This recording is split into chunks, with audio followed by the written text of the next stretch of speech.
Olá, sou Gustavo, professor do IFNMG, e hoje nós vamos estudar a topologia da reta. O objetivo da aula é discutir os principais conceitos a respeito da topologia da reta, enunciar e demonstrar os principais resultados referentes aos tópicos abordados. Então, o objetivo da topologia é estudar os limites e funções contínuas com grande generalidade. A partir de agora, nós vamos utilizar uma linguagem mais geométrica em relação aos números reais. Por exemplo, um número real nós vamos chamar de ponto, o conjunto dos números reais nós vamos denominar reta real. Se o número A for menor que o número B, nós vamos dizer que A está à esquerda de B, e o módulo de A menos B nós vamos identificar como a distância de A a B. A primeira definição que nós vamos estudar é a de ponto interior. Sendo assim, considere x um subconjunto dos reais e A um número real. Disse que A é ponto interior de x quando existe um epsilon maior que zero, tal que o intervalo de centro A e raio epsilon está inteiramente contido no conjunto x. Ou de forma equivalente, se existe um intervalo aberto BC, tal que A pertença a esse intervalo BC que está inteiramente contido no conjunto x. O conjunto dos pontos interiores a x ele é denotado por int x. Observação: quando A é ponto interior de um conjunto x, nós dizemos também que x é uma vizinhança do ponto A. Por exemplo, o interior do intervalo aberto AB é o próprio intervalo aberto AB. É claro que, se um determinado número real está fora desse intervalo, é claro que ele não pertence ao interior desse conjunto. Agora, por que o número A não pertence ao interior do intervalo AB? Porque vocês estão vendo que para todo epsilon maior que zero, o intervalo de centro A e raio epsilon não está inteiramente contido no conjunto considerado, no caso, o intervalo aberto AB. A mesma coisa acontece com este número B. Então, o número A e o número B não pertencem ao interior do intervalo AB. E é claro que todo número real que pertence a esse intervalo pertence ao interior do intervalo AB. De modo semelhante, o interior do intervalo fechado AB vai ser o intervalo aberto AB. O interior do vazio é o conjunto vazio. Vocês estão vendo que, se um determinado elemento pertence ao interior de um conjunto, isso significa que tem um intervalo inteiramente contido nesse conjunto. Como o conjunto vazio não possui elemento algum, então não tem como um intervalo estar inteiramente contido no conjunto vazio. Por este motivo, o interior do vazio é o próprio vazio. É claro que o interior do conjunto dos números reais é o próprio conjunto dos números reais. Observação: considerando x um subconjunto de R, o interior de x está contido em x. Se o conjunto x possui ponto interior, então x é um conjunto infinito. Nós já observamos que, se um determinado elemento pertence ao interior de um conjunto, isso significa que existe um intervalo inteiramente contido em um conjunto. E nós sabemos que todo intervalo de números reais é um conjunto infinito. E por este motivo, se o conjunto x possui ponto interior, existe um intervalo inteiramente contido em x. E como o intervalo possui uma quantidade infinita de elementos, automaticamente o conjunto x também vai possuir uma quantidade infinita de elementos. E a contrapositiva dessa afirmação significa que, se um conjunto ele é finito, então o interior dele é vazio. Também, se o interior de x é diferente do vazio, então x é não enumerável, né? Então, se o interior de x é diferente do vazio, existe um intervalo inteiramente contido em x. Nós sabemos que todo intervalo de números reais é não enumerável, e se x possui um subconjunto não enumerável, automaticamente o x também é não enumerável. Ou seja, se x é um conjunto enumerável, o seu interior é vazio pela contrapositiva. Sendo assim, o interior do conjunto dos naturais, o interior do conjunto dos números inteiros e o interior do conjunto dos números racionais é vazio porque esses três conjuntos são enumeráveis. Definição: um conjunto A chama-se aberto quando A é igual ao interior de A, ou seja, quando todos os pontos de A são pontos interiores a A. Nós vimos pela observação anterior que o interior de qualquer conjunto está contido no conjunto, mas nem sempre o conjunto está contido em seu interior. Então, para provar que um conjunto é aberto, nós devemos tomar um elemento genérico neste conjunto, no caso aqui o conjunto A, e mostrar que este elemento também pertence ao interior de A. Por exemplo, se A é um número real menor do que B, então um intervalo aberto AB é um conjunto aberto, como nós vimos no exemplo anterior.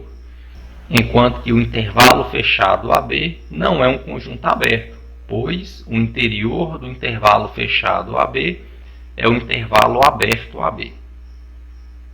O vazio e o conjunto dos reais são conjuntos abertos, como nós vimos também pelo exemplo anterior, e o conjunto formado pelo intervalo aberto 0,1 união com o 2 não é um conjunto aberto.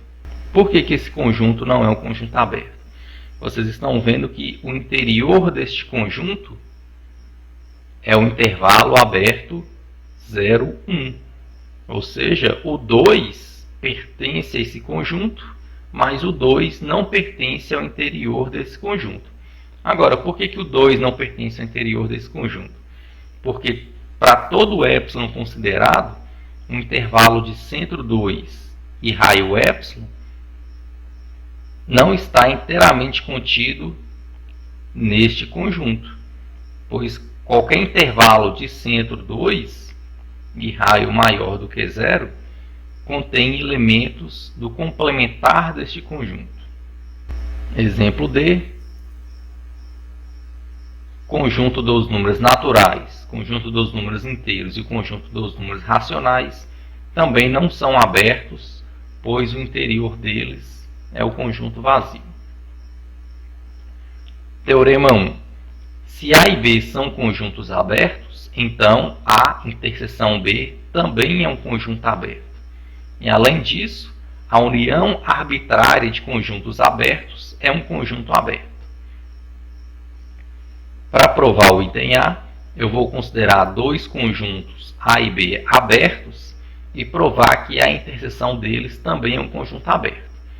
Para isso, vou tomar um elemento genérico nessa interseção, que eu estou chamando de A, e vou provar que A também pertence ao interior de A interseção B. Para provar que esse A pertence ao interior de A interseção B, eu tenho que provar que existe um epsilon maior que zero, de forma que o intervalo de centro A e raio epsilon está inteiramente contido nessa interseção. Sendo assim, se A pertence a A interseção B, então existe um epsilon 1 e existe um epsilon 2, tais que este intervalo está inteiramente contido em A e este intervalo está inteiramente contido no conjunto B. Este intervalo aqui possui centro A e raio epsilon 1, esse segundo intervalo possui centro A e raio epsilon 2. Como eu quero um intervalo que está inteiramente contido nessa interseção, basta considerar o menor desses épsilons, que estou denominando aqui de épsilon, para que o intervalo de centro A e raio épsilon está inteiramente contido nessa interseção. Isso significa que o A pertence ao interior de A interseção B, ou seja, A interseção B é um conjunto aberto. Item B. Vamos considerar uma família de conjuntos abertos. Nós vamos provar que a união desses conjuntos também é um conjunto aberto. Sendo assim, considere A um elemento genérico nesta união. Se A pertence a essa união, isso significa que existe um lambda, existe um subíndice no conjunto L, tal que A pertence a esse conjunto, a lambda. E se A pertence a lambda e a lambda é um conjunto aberto por hipótese, isso significa que existe um épsilon maior do que zero, de forma que o intervalo de centro A e raio épsilon está inteiramente contido no A lambda, mas este A lambda está contido na união de todos os A lambdas, e isso significa que esse intervalo está inteiramente contido na união desses A lambdas. Assim, A pertence ao interior dessa união arbitrária de conjuntos abertos. Observação: a interseção finita de conjuntos abertos é um conjunto aberto. Para isto, basta aplicar a letra A do teorema anterior por uma quantidade finita de vezes, e a interseção de um número infinito de conjuntos abertos pode não ser um conjunto aberto. Por exemplo, considere esses conjuntos AN como um intervalo aberto de menos 1 sobre n até 1 sobre n. Por exemplo, o A2 seria um intervalo aberto de menos meio a meio, o A3 seria um intervalo aberto de menos 1/3 até 1/3, e assim em diante. Vocês estão vendo que cada um desses conjuntos é um conjunto aberto, pois é um intervalo aberto. E agora nós vamos analisar a interseção de todos estes conjuntos AN. Na verdade, nós vamos provar que a interseção de todos esses conjuntos abertos é o conjunto formado somente pelo zero, e nós sabemos que esse conjunto não é um conjunto aberto, pois não tem como um intervalo de números reais estar inteiramente contido nele. De fato, como aqui nós temos uma igualdade entre conjuntos, então nós devemos mostrar que esse conjunto está contido nesse e esse conjunto está contido nesse. O conjunto formado pelo zero está contido neste conjunto aqui, isso é óbvio, pois zero pertence a todos esses intervalos. O que a gente tem que fazer é mostrar que esse conjunto está contido neste, ou seja, vou pegar um elemento aqui e mostrar que ele está aqui.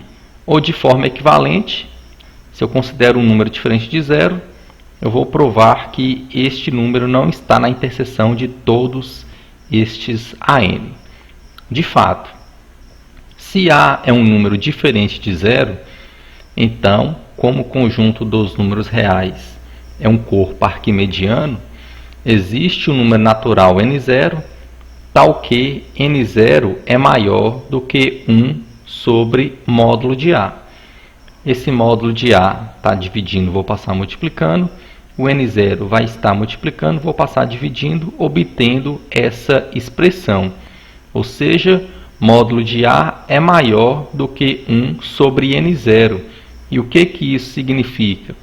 Que a distância de A até 0 é maior do que 1 sobre n0. Ou seja, este A não pertence ao A n0. E se o A não pertence a um desses elementos, é claro que o A não pertence na interseção de todos eles. Ou seja, a interseção desses conjuntos abertos é somente o ponto zero, e o ponto zero ele não é um conjunto aberto, ou seja, a interseção de um número infinito de abertos pode não ser um conjunto aberto. Definição: disse que um ponto A é aderente a um conjunto X quando A é limite de alguma sequência de pontos Xn, onde todos esses Xn pertencem ao conjunto X.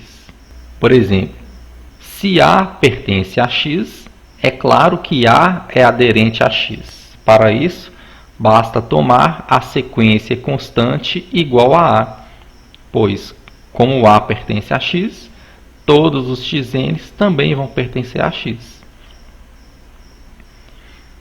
Exemplo B. 0 é aderente ao intervalo aberto de 0 até o infinito. Então, de acordo com a nossa definição, eu tenho que provar que o zero é, na verdade, o limite de algumas sequências de pontos pertencente a esse conjunto aqui. E um exemplo que comprova isso é a sequência xn igual a 1 sobre n, onde n é um número natural. Vocês estão vendo que todos esses elementos pertencem a esse conjunto e, além disso, o limite dessa sequência é o zero, ou seja, o zero de fato é aderente ao intervalo aberto de 0 até o infinito. Definição: chama-se fecho de um conjunto X ao conjunto denominado aqui X barra, formado por todos os pontos aderentes a X. Por exemplo, se A e B são números reais e A é menor do que B, então o fecho do intervalo aberto AB é o intervalo fechado AB. De fato, como aqui nós temos uma igualdade entre conjuntos, eu vou mostrar que esse conjunto está inteiramente contido aqui e esse conjunto está inteiramente contido aqui. Nesse segundo caso, é claro que todo elemento do intervalo aberto AB é ponto aderente a X, como nós já percebemos aí na observação anterior. Resta verificar que o ponto A e que o ponto B também são pontos aderentes. Para isso, de acordo com a nossa definição, em relação ao A, nós temos que provar que existe uma sequência de pontos inteiramente contida no intervalo aberto AB que converge para o A, e em relação ao B, nós temos que provar que também existe uma sequência de pontos inteiramente contida no intervalo aberto AB, de forma que converge para o B. Sendo assim, considere essas duas sequências aqui, sequência xn e a sequência yn. Vocês estão vendo que essa sequência xn, dependendo do valor do B, alguns termos dessa sequência vão estar fora do intervalo aberto AB, mas isso não tem problema.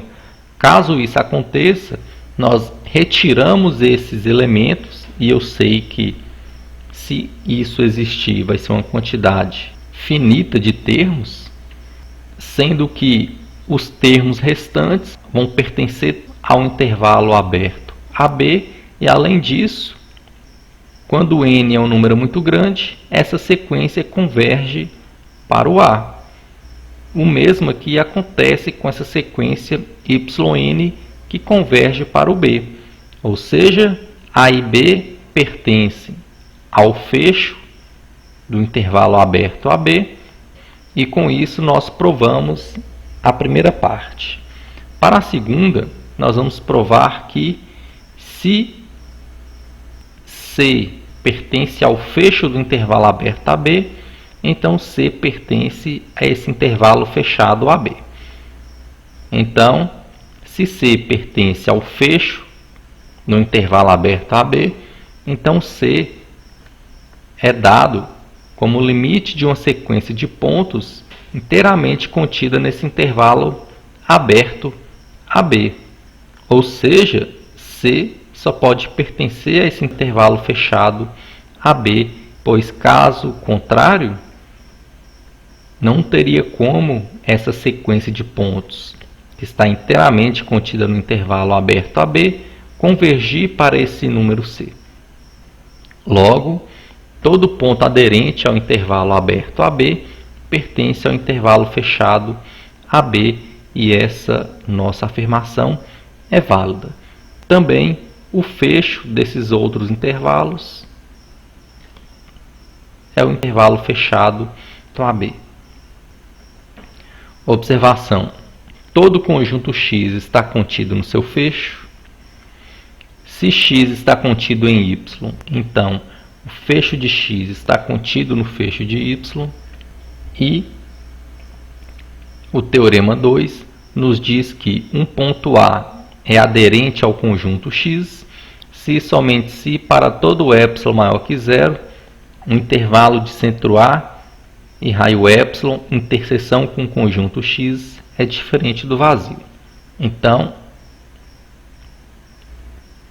como nós temos um se somente se, para provar o teorema, nós temos que provar a ida e a volta.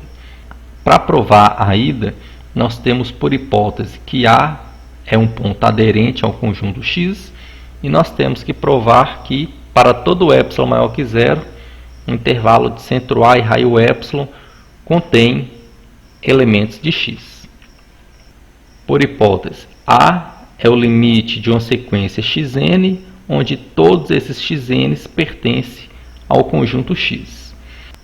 Assim, por essa convergência, para cada epsilon maior que zero, nós podemos obter um número natural n0, de modo que, se n é maior que n0, então xn pertence ao intervalo aberto de centro A e raio epsilon, ou seja, para todo epsilon maior que zero, esse intervalo contém elementos de x, ou seja, a interseção de x com esse intervalo é diferente do vazio.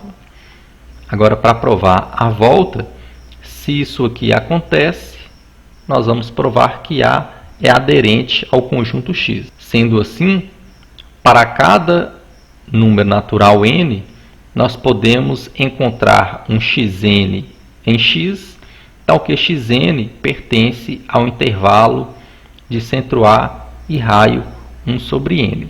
Então, vocês estão vendo que nós estamos utilizando nossa hipótese para epsilon valendo 1 sobre n.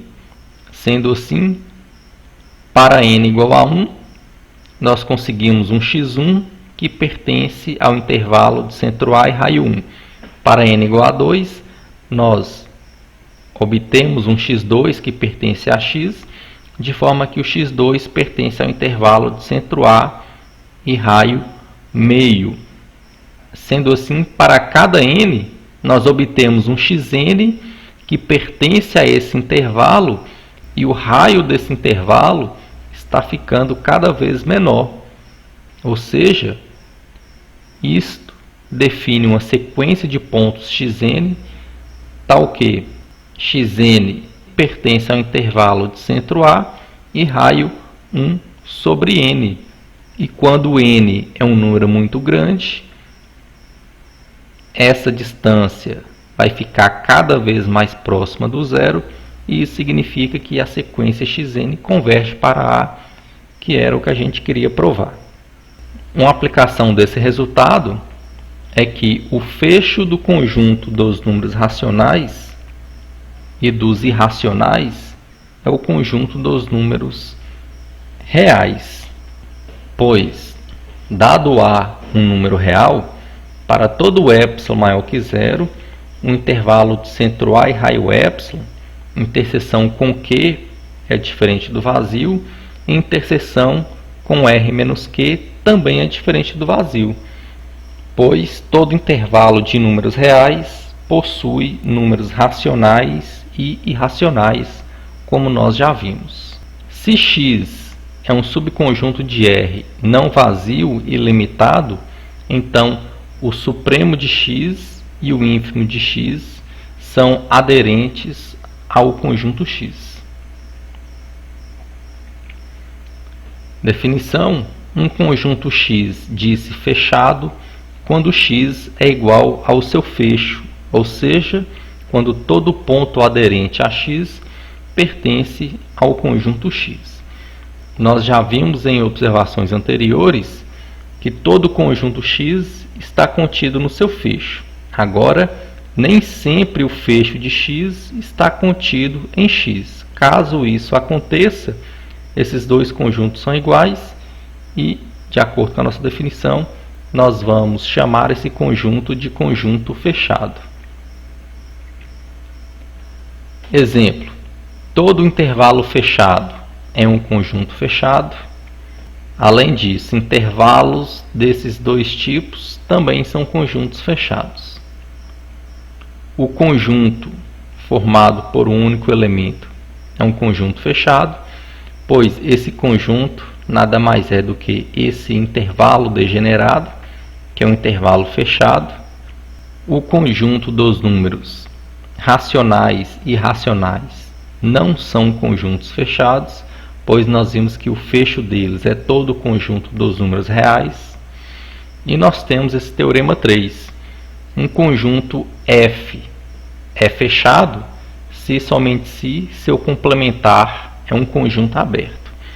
É importante destacar aqui que a definição de conjunto fechado não é uma definição contrária à de conjunto aberto. Existem conjuntos que são abertos e fechados ao mesmo tempo, e por outro lado existem também conjuntos que não são nem abertos e nem fechados. Sendo assim, para provar o teorema 3, nós temos que provar a ida e a volta. No caso, para provar a ida, nós vamos considerar um conjunto F fechado e provar que o seu complementar é um conjunto aberto. Para provar que o complementar é um conjunto aberto, eu tenho que tomar um elemento genérico aqui e provar que ele pertence ao interior deste conjunto. Ou seja, nós temos que provar que existe um epsilon maior que zero, de forma que o intervalo de centro A e raio epsilon está inteiramente contido aqui. Sendo assim, tome A pertencente a esse conjunto. Isso significa que A não pertence a F, mas como por hipótese F é um conjunto fechado, então F é igual ao seu fecho. Isso significa que A não pertence ao fecho de F, e isso significa que existe um epsilon maior que zero, de forma que o intervalo de centro A e raio epsilon, interseção com F, é igual ao vazio. Se este intervalo não possui elementos de F, isso significa que este intervalo está inteiramente contido no complementar de F. Portanto, o ponto A é interior ao conjunto R-F.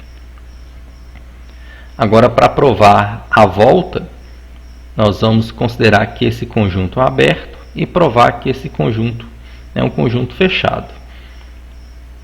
Para provar que F é fechado, nós temos que provar que F é igual ao seu fecho. Como nós já sabemos que F está contido no seu fecho, basta mostrar que o fecho está contido em F. Sendo assim, tome A um elemento no fecho. Assim, se A é ponto aderente a F, isso significa que para todo epsilon maior que zero, o intervalo de centro A e raio epsilon, interseção com F, é diferente do vazio. Ou seja, A não pertence ao interior desse conjunto. Agora, por que isso aqui significa que A não pertence ao interior desse conjunto? Pois, para A pertencer ao interior de R-F, nós teríamos que provar que existe um epsilon maior que zero, tal que o intervalo de centro A e raio epsilon está inteiramente contido em F. Mas o que acontece aqui é justamente o contrário, né? Então, A não pertence ao interior de R-F, como nós estamos considerando R-F um conjunto aberto. Então, o interior de R-F é igual a R-F, e se A não pertence a esse conjunto, isso significa que A pertence a F, ou seja, F é igual ao seu fecho e, por definição, F é um conjunto fechado. Por exemplo, o vazio e o R são conjuntos fechados, pois o complementar do vazio é o R e nós já vimos que o conjunto dos números reais é um conjunto aberto e o complementar de R é o conjunto vazio e nós também já vimos que o vazio é um conjunto aberto. Na verdade, o vazio e o conjunto dos números reais são os únicos conjuntos que são abertos e fechados ao mesmo tempo. Todo conjunto finito é um conjunto fechado, pois, como x é um conjunto finito, nós podemos enumerar seus elementos e suponha que a enumeração é dada por essa forma. Então, qual seria o complementar desse conjunto x? O complementar de x, no caso, vai ser a união desses intervalos abertos. Esse primeiro intervalo aberto aqui é de menos infinito até o x1. O segundo vai ser o intervalo aberto do x1 até o x2. O terceiro conjunto aqui vai ser o intervalo aberto de x2 até o x3, até o último que vai ser o intervalo do xn até infinito. Então, vocês estão vendo que o complementar do conjunto x é uma união de conjuntos abertos, que é um conjunto aberto, e, como nós vimos, se o complementar de um conjunto é um conjunto aberto, então esse conjunto é fechado. Item C, como o complementar dos números inteiros é a união destes intervalos abertos, o conjunto dos números inteiros é um conjunto fechado, pois o complementar é o conjunto aberto, e de modo análogo, o conjunto dos números naturais também é fechado. Teorema 4, se nós temos aqui uma quantidade finita de conjuntos fechados, então a união desses conjuntos também é um conjunto fechado. E o item B, a interseção arbitrária de conjuntos fechados é um conjunto fechado. Para provar o item A, nós temos que cada um desses conjuntos são conjuntos fechados, então estes complementares são conjuntos abertos. Nós vimos que a interseção finita de conjuntos abertos é um conjunto aberto, então essa interseção é um conjunto aberto e, utilizando a lei de Morgan, essa interseção é dada dessa forma, ou seja, esse conjunto aqui é um conjunto aberto e significa que este conjunto aqui é um conjunto fechado, pois o complementar dele é um conjunto aberto. Agora o item B, vamos considerar uma família de conjuntos fechados e nós vamos provar que a interseção desses f-lambda, onde lambda pertence a esse conjunto de índices, também é um conjunto fechado. Sendo assim, como cada um desses conjuntos é um conjunto fechado, o complementar deles é um conjunto aberto. Então, aqui nós temos uma união arbitrária de conjuntos abertos, que é um conjunto aberto, e, utilizando a lei de Morgan, nós podemos escrever essa união desta forma. E como essa união era um conjunto aberto, isso significa que o complementar desse conjunto é um conjunto aberto, ou seja, esse conjunto é um conjunto fechado. Definição. Dado x um subconjunto de R, um ponto A é dito ponto da fronteira de x se para todo epsilon maior que zero, um intervalo de centro A e raio epsilon contém pontos de x e do complementar de x. Denotamos o conjunto dos pontos da fronteira do conjunto x por fr de x. Por exemplo, A fronteira do intervalo fechado 0, 1 é o conjunto formado pelos pontos 0 e 1.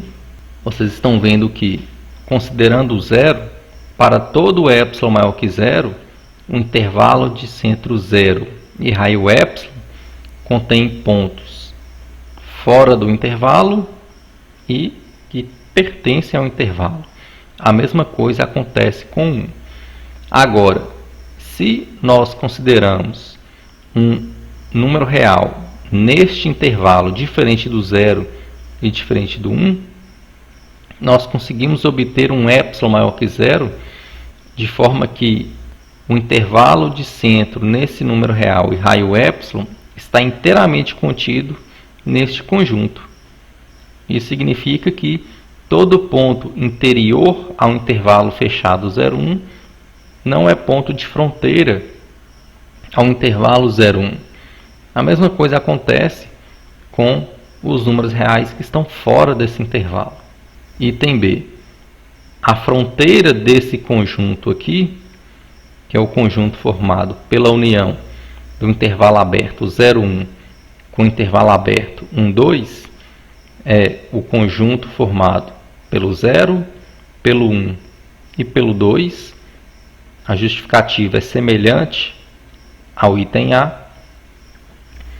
A fronteira do conjunto dos números racionais é o conjunto dos números reais, pois se A é um número real, para todo epsilon maior que 0, o intervalo de centro A e raio epsilon contém números racionais e números irracionais, onde o conjunto dos números irracionais é o complementar de Q em relação a R. A fronteira dos números inteiros é justamente o conjunto dos números inteiros. Por exemplo, por que o meio não é ponto de fronteira de Z? Pois o meio nós conseguimos obter um epsilon maior que 0, pode ser aí 0,1, de forma que o intervalo de centro meio e raio 0,1 não contém números inteiros, e isso falha a definição. Por isso que os números racionais e também os números irracionais não pertencem à fronteira de Z. E para todo número inteiro, por exemplo, considere o 3. Para todo epsilon maior que 0, o intervalo de centro 3 e raio epsilon contém números inteiros, na verdade vai conter pelo menos o 3, e contém números que pertencem ao complementar de Z. Teorema 5. Considere X um subconjunto de R, então o fecho de X é dado como X união fronteira com X. Prova. Como aqui nós temos uma igualdade entre dois conjuntos, nós vamos provar que este conjunto está contido aqui e esse conjunto está contido aqui. Sendo assim, se A pertence ao fecho de X, isso significa que para todo epsilon maior que 0, o intervalo de centro A e raio epsilon, interseção com X, é diferente do vazio. Aí nós temos duas possibilidades. A pode pertencer ao conjunto X, ou A pode não pertencer ao conjunto X. No primeiro deles, se A pertence a X, então é claro que A vai pertencer a X união fronteira de X. Ou seja, se A pertence a esse conjunto, A pertence a essa união. Agora, a segunda possibilidade. Se A não pertence a X, e nós sabemos que isso aqui acontece para todo epsilon maior que 0, isso significa que o intervalo de centro A e raio epsilon contém pontos do complementar de X, que na verdade é o próprio A, pois o A pertence a esse intervalo e nós estamos considerando aqui a possibilidade de A não pertencer a X. E nós já sabemos, por essa informação, que este intervalo contém pontos de x. Isso significa que, para todo epsilon maior que zero, este intervalo contém pontos do complementar de x, que é o próprio A, e pontos de x. Ou seja, A pertence à fronteira, e se A pertence à fronteira, A pertence a x união fronteira.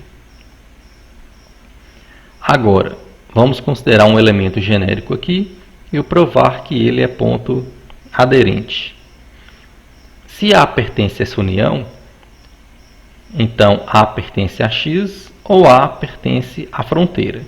Se A pertence a x e x está contido no fecho, então automaticamente A pertence ao fecho.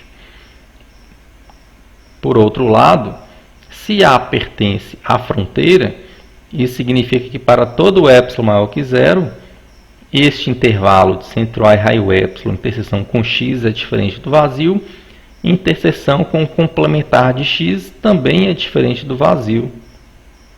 E, por essa primeira informação, nós podemos concluir que A pertence ao fecho, que é o que a gente queria provar. Definição. Um conjunto X diz-se denso em R se R está contido no fecho de X. O que isso significa? Que todo número real é ponto aderente a X, ou seja, dado A um número real, para todo epsilon maior que zero, o intervalo de centro A e raio epsilon, interseção com o conjunto X, é diferente do vazio. E como nós já vimos, todo o intervalo de números reais contém números racionais e irracionais, então Q e R menos Q são densos em R. Definição. Disse que A é ponto de acumulação do conjunto X quando todo intervalo aberto, centro A e raio epsilon, contém algum ponto de X diferente de A, ou de forma equivalente, para todo epsilon maior que zero dado, tem-se que o intervalo de centro A e raio epsilon, interseção com X menos o A, é diferente do vazio. Vocês estão vendo que essa definição de ponto de acumulação é semelhante ao de ponto aderente. Neste caso aqui, nós estamos excluindo o centro desse intervalo para realizar essa interseção. O conjunto dos pontos de acumulação do conjunto X é denotado por x', que é chamado conjunto derivado de X. Se A é um elemento de X que não é ponto de acumulação de X, então nós vamos dizer que A é ponto isolado de X. E isso significa que existe um epsilon maior que zero, tal que o intervalo de centro A e raio epsilon, interseção com X, é somente o ponto A. Teorema 6. Dados X, um subconjunto de R, e A, um número real, as seguintes afirmações são equivalentes. A é ponto de acumulação de X, A é limite de uma sequência de pontos xn, onde xn pertence a x menos A para todo n, e todo intervalo aberto de centro A contém uma infinidade de pontos de X.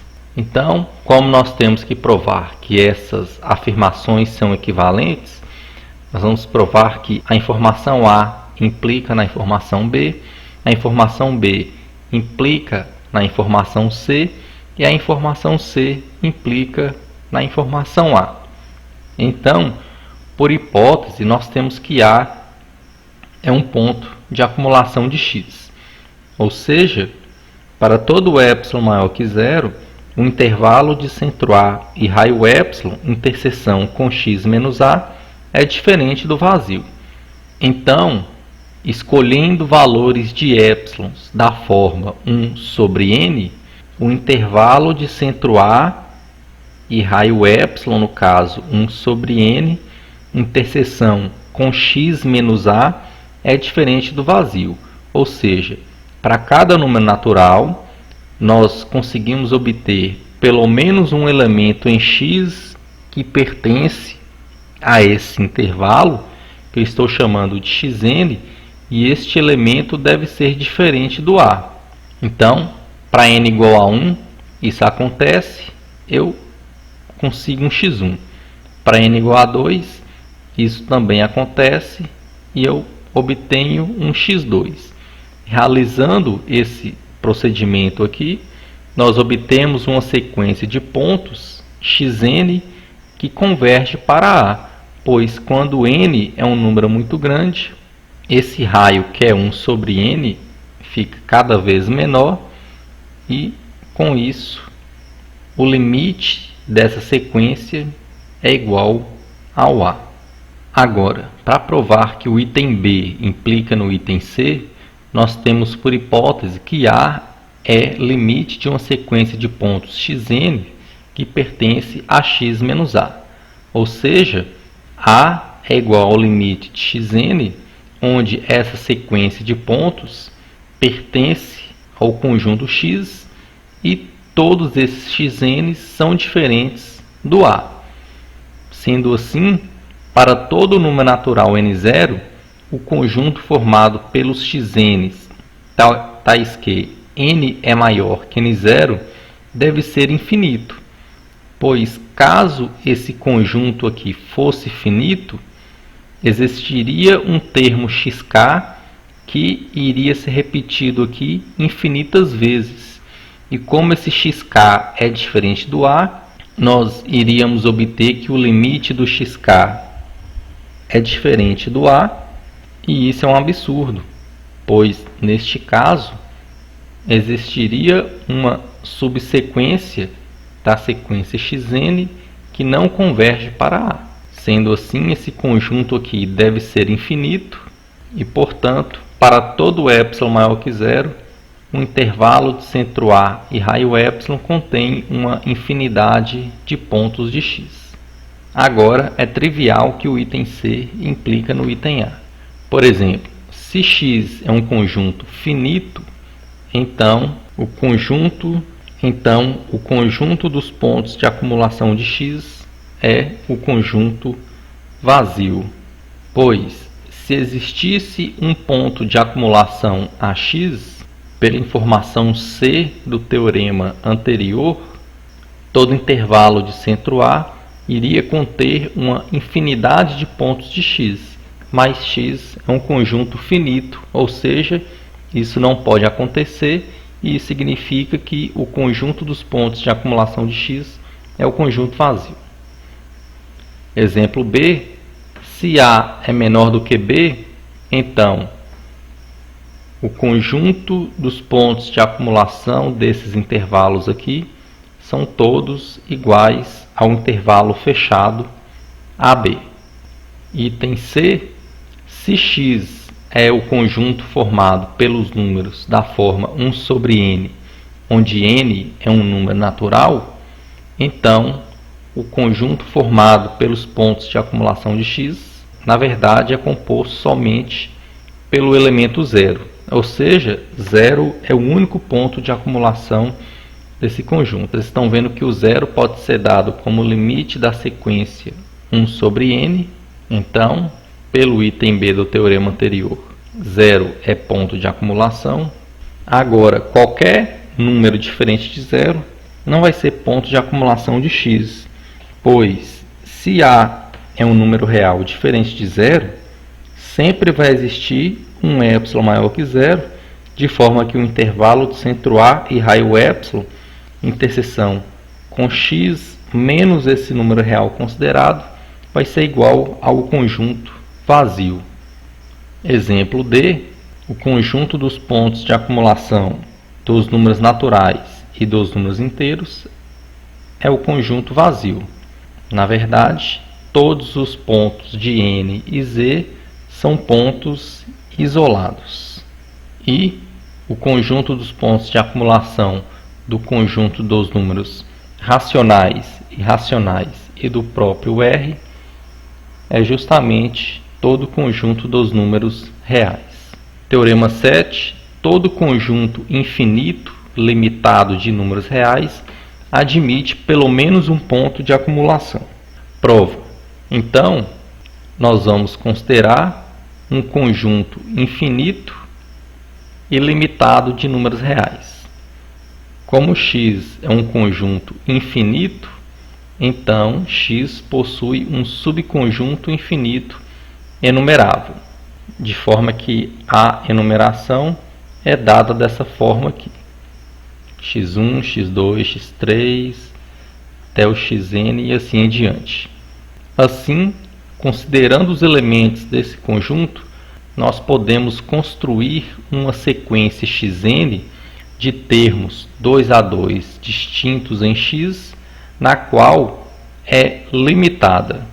Como aqui nós temos uma quantidade infinita de termos, então nós podemos, de fato, construir essa sequência de termos 2 a 2 distintos, e essa sequência vai ser limitada, pois o conjunto X é um conjunto limitado. Pelo teorema de Bolzano-Weierstrass, que nos diz que toda sequência limitada possui uma subsequência convergente, então essa sequência xn possui uma subsequência que estou denominando de yn, e essa subsequência yn é convergente. Eu estou considerando que ela converge para este número A. Como os termos dessa sequência xn são 2 a 2 distintos, no máximo um dos xn's pode ser igual a A. Caso isso aconteça, nós vamos descartar este elemento da subsequência, obtendo assim uma sequência de pontos em x menos A que converge para A, ou seja, A vai ser ponto de acumulação do conjunto X. Definição: um conjunto X chama-se compacto quando ele é limitado e fechado. Por exemplo, todo conjunto finito é compacto, todo intervalo fechado AB também é um conjunto compacto, e o intervalo aberto AB e o conjunto dos números inteiros não são conjuntos compactos. O primeiro porque não é fechado e o segundo porque não é limitado. Teorema 8. Um conjunto X é compacto se somente se toda sequência de pontos de X possui uma subsequência que converge para um ponto de X. Como é um se somente se, nós temos que provar a ida e a volta. Então, para provar a ida, nós temos por hipótese que X é um conjunto compacto. Nós temos que provar que toda sequência de pontos de X possui uma subsequência que converge para um ponto de X. Como X é um conjunto limitado, por hipótese, toda sequência de pontos de X, que estou denominando aqui por xn, também é limitada, e pelo teorema de Bolzano-Weierstrass, xn possui uma subsequência que converge para um certo número A, no qual deve pertencer ao conjunto X, pois caso A não pertence ao conjunto X, não teria como essa sequência convergir para este número A, pois essa sequência é formada por pontos de X. Sendo assim, A é ponto de acumulação de X, e como X é um conjunto fechado, X é igual ao conjunto dos pontos aderentes, ou seja, A pertence a X. Para provar a volta, nós temos que toda sequência de pontos de X possui uma subsequência que converge para um ponto de X, e nós vamos provar que X é um conjunto compacto. Se X não fosse limitado, para cada número natural n, nós podemos obter um xn pertencente a x, de forma que o módulo do xn é maior do que o n. Desta forma, esta sequência não possui uma subsequência convergente, e isso é uma contradição. Por outro lado, se x não fosse um conjunto fechado, isso significa que existiria um ponto aderente que não pertence a x, ou seja, A pode ser dado como o limite de uma sequência xn, onde xn pertence a x, para todo n, ou seja, toda subsequência de xn deve convergir para este número A, mas o A não pertence a x, e isso contradiz a nossa hipótese, ou seja, esse conjunto x tem que ser limitado e tem que ser fechado, ou seja, x é um conjunto compacto. E com isso a gente finaliza a aula sobre topologia da reta.